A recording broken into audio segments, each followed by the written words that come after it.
Welcome to the Nightly Rant with your hosts, Mike and Torya. This is the show where we examine society from a sarcastic point of view. If you like insane conversations, this is definitely the show for you. Let's get into today's topic. YPN people, I don't know about you, but I love helping out a friend. That's why I want to shout out my friend Brian Little and his podcast, Your Favorite Blockhead. This is the only show that manages to weave together peanuts and MMA into one heck of an amazing podcast. You can find Your Favorite Blockhead wherever your favorite podcasts reside and at yourfavoriteblockhead.com. Do me a huge favor and listen to Brian's show. You'll be entertained and you'll help out a friend. Now, as I said, let's get into today's topic. You know, the world has really changed into like this really strange mishmash of its former self. Okay. Like this, we're all sitting around, and because Russia has decided to, like, you know, show us its erection, all the rest of the countries are like, oh my God, he might make us show him our erection. We don't want to do that. Oh no. We're just going to have to sacrifice those poor Ukrainians. I mean, after all, they're Russians anyway. Except for the president of Ukraine, whose balls you can see from space. Yes, exactly. He whipped out his reaction and stunned the entire world. I mean, yeah.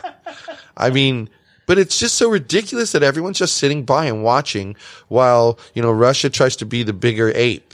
And literally, like, their approach is so medieval. They're just shelling and shelling and shelling and shelling and shelling and shelling. No precision. They don't care that they're not going to have any infrastructure left. Usually invading nations try to maintain as much of the infrastructure as possible. But what I'm getting at is just like the whole world has gone fucking nuts. You know, normally they would have defended them. You know, we wouldn't be paying $7 a gallon for gas. There were all these different things that I could throw at you about this. But those two will suffice. And the prices are so dang high right now on everything. Yeah. And the world has just gone fucking crazy. Ape shit. So then that's why apes shitting everywhere. That is why we do our regular segment called Am I the Asshole? Yep. So here we go.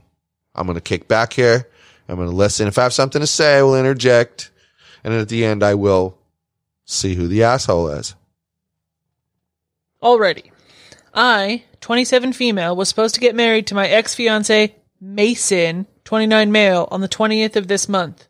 But last week, a mutual friend caught him cheating with his ex, Kim, so I called it off. Because it's so close to our wedding date, I had already booked everything like the venue, catering, and everything else.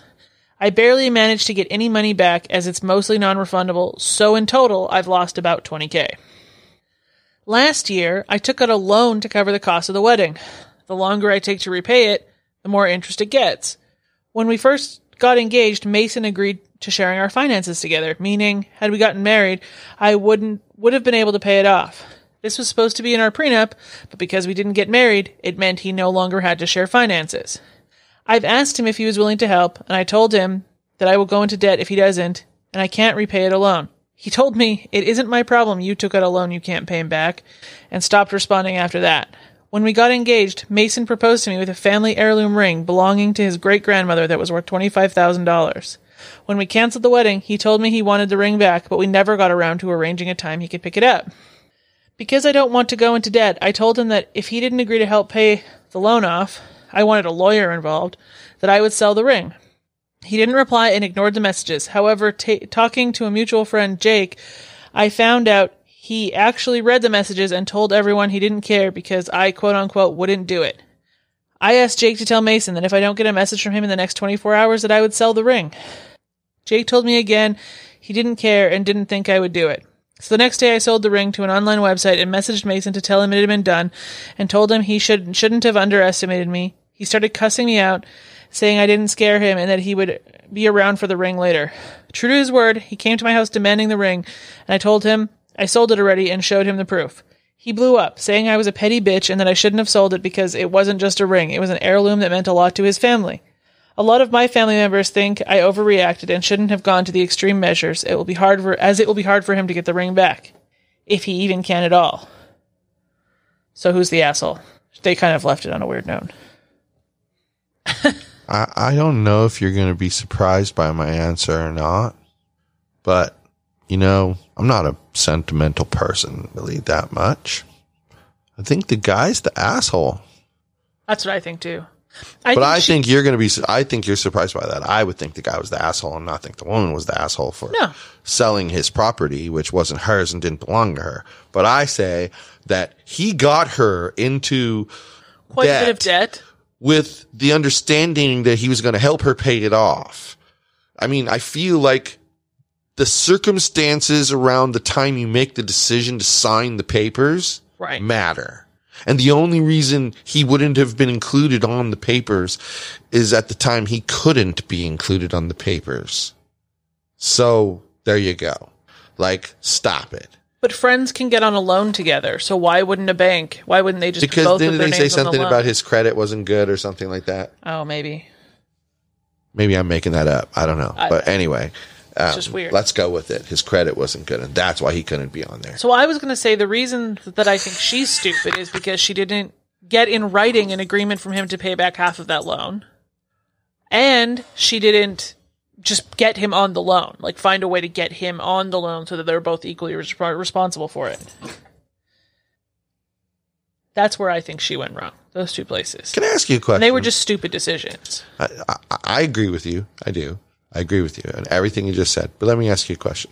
If it was you and me, and we haven't gotten married yet, wouldn't even think of those things. Would you be asking me for an written agreement? And that's the thing. That's what I'm getting at. I'm not saying that makes you a good person or a bad person or whatever. I was just going to say that I think it most just doesn't couples, happen. Nobody thinks to do that.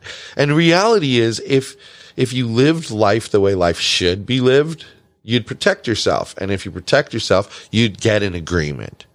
And if you have an agreement, then at least you can enforce the agreement. It makes things so much simpler. Why? So you can see that what I said was correct in this situation, but that nobody ever thinks of it. But we've had conversations in the past about what you think about prenups. And you mean the plan to get divorced? Well, but it's getting the document signed. It's the divorce plan. It's the divorce plan. Just chill out for a second and let me speak, dude. Getting the contract with the loan that says he'll pay back half when in a month and a half you're going to be married and he's going to have to pay back half is the same thing. You're planning to not get married. No, because you could literally say that he could literally say he didn't know anything about that debt when he went into marriage with you, and therefore it's your debt, not his debt, and it doesn't become community property debt. So sorry, no, that'd be an easy way out for him. So whoops. I mean, that's why you have the agreement. Okay, but the prenup is literally saying, well, if we get divorced, this is what you get and this is what I get. This is how we're dividing up our assets. Why are we dividing up assets before we even combine our assets? Some people like this It's stuff. stupid is why. It's stupid. Either you love the person and you want to be married to them, or you don't love the person and you don't want to be married to them. If you love them and you want to be married to them, then fucking be married to them. I think and then if you end up getting a divorce, fine, you got a divorce. You know what I say? If he can prove that XYZ bank account on the day that you got married had $10,000 in it, and now it has 40, well, then you guys should split 30. And he keeps the 10 because he can prove he brought that into the relationship. If he can do that, then all you would have to do, if you change marriage laws to be like that, all you'd have to do is make sure that on the day of your wedding that you make a copy of this bank balance statement, that bank balance statement, this but you asset. Wouldn't even need to, and you can request that from your bank. Or maybe they should just make it a legal responsibility that both sides file a state of their finances report right then at that time. Then that way you go exactly what I said. But that's better than a prenup. I mean, a fucking prenup, because then all you get to come back out of the marriage with, guaranteed, is what you came in with. Any increase is split 50-50. And that's fair because I'm sorry, you heard what my brother said. Yeah. And it's true. I mean, even Ash agreed with the comment that he made, that's who you're with does change who you are. Right. And who you are changes how successful or not successful you are. Right. And he sees that difference because you're there. Okay. So why should we have an agreement that says, look, you are coming into this with $0 and I'm coming into it with $10,000. So if we split apart, you only get 10%. You don't get 50%. You only get 10%. Why should we agree to that? Because the guarantee is going to be, if I on my own did it on my own, I might take that 10,000 and turn it into 100,000. But if I do it with you, I'm going to take the 10,000 and turn it into 100 million. Make sense? And you know what? So why would I want you to negotiate ahead of time 10%? You should get 50% of the increase. I think you're right. I think that, like, simple. The basic bitch form of a prenup that says you come in with what you came in with and I go out with what I go out with. That's how marriage should be. And we'll split the difference 50-50 and here's our financial declarations on the day we're getting married. Maybe the government should plan for divorce instead of the couple planning for divorce. Well, I mean, that would be one kind of regulation that I might be behind. Hey, if they're going to make you get a marriage license, why the fuck not? I mean, I think a marriage license is the biggest piece of bullshit in the world. You know what? They could literally use your last tax return. Yeah. Because do you realize that would pretty much stop gold digging in its tracks? Uh-huh. Well, I mean, it wouldn't, but it would prevent the 20-something from marrying the 80-something to just inherit all of his fortune. Well, but let's be real.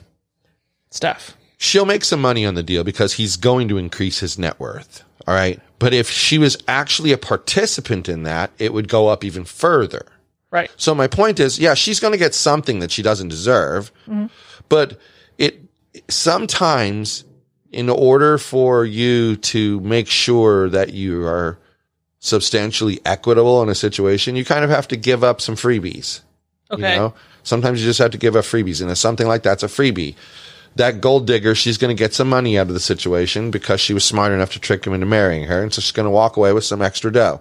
Right. But the upside to it is that the people who've been getting screwed will no longer get screwed because that document doesn't exist anymore. It's not legal. You throw that shit out. Right. And you declare how you were prior to marriage. And that's, I had 10,000, you had 2,000. So when we get to this point, you know, whatever, if it's worth 100,000, then I can pull out 90,000 when I'm walking away and we split 90,000. You go with whoever has the higher number, obviously. Right. Then nobody has to have the awkward conversation about getting a prenup when they have a mild fear that somebody might be taking some advantage of their money. Exactly. You know? And that's, it also enables you to get past, like, people have a past. Right. And they maybe were gold diggers in the past. And now they're kind of not doing that anymore because they found you and they like you. And maybe initially they were attracted to your wallet, but now they're attracted to you. Kind of like we said in that Marrying Millions show, the young one with the really creepy, weird, older one that we thought for sure at first it was about money. And then at some point along the line, she actually fell in love with him and the money became a nice to have rather than a must-have. I sure hope she's left him since all of that shenanigans. Yeah. That's another story for another day. But I think that you should be at least made as whole as you were when you came into the relationship, if possible. I mean, the relationship could be so bad that you're broke. Right. I mean, guess what? Then you both leave with nothing. You both put yourself there, so you leave with nothing because you can't pull out what's not there. Right. Well, and it's the same thing. You came in, say one came into the marriage with 100,000, one came into the marriage with no 1,000, but collectively they're in debt 30,000. Uh-huh. Like, that means she's going to be out. Like, they're just both going to leave with nothing. Yeah. And he's lost way more.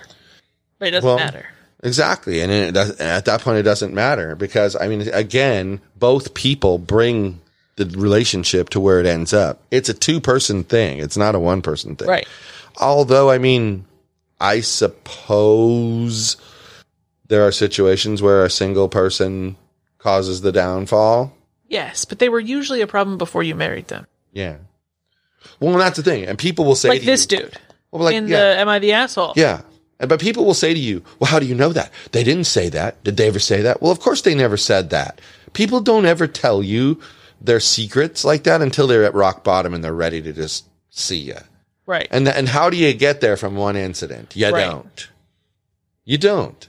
You get there from multiple incidents. You don't get there from one. So we're in agreement that he's the asshole and she had every right to sell the ring that he gave to her as part of a contract that he was going to marry her. 100% yes. I think anybody who disagrees should email us because I really can't see the other side of this. info@yogispodcastnetwork.com. You will get a live response. It might be sassy, though, so. Which is lively. And on that super thrilling note, good night, everyone. Hasta la bye-bye. Thank you for listening to the Nightly Rant. If you enjoyed the show, please give us a 5-star rating on Apple Podcasts or Google Play. If you didn't enjoy the show, please just ignore that previous request for a rating. This has been a Yogi's Podcast Network production.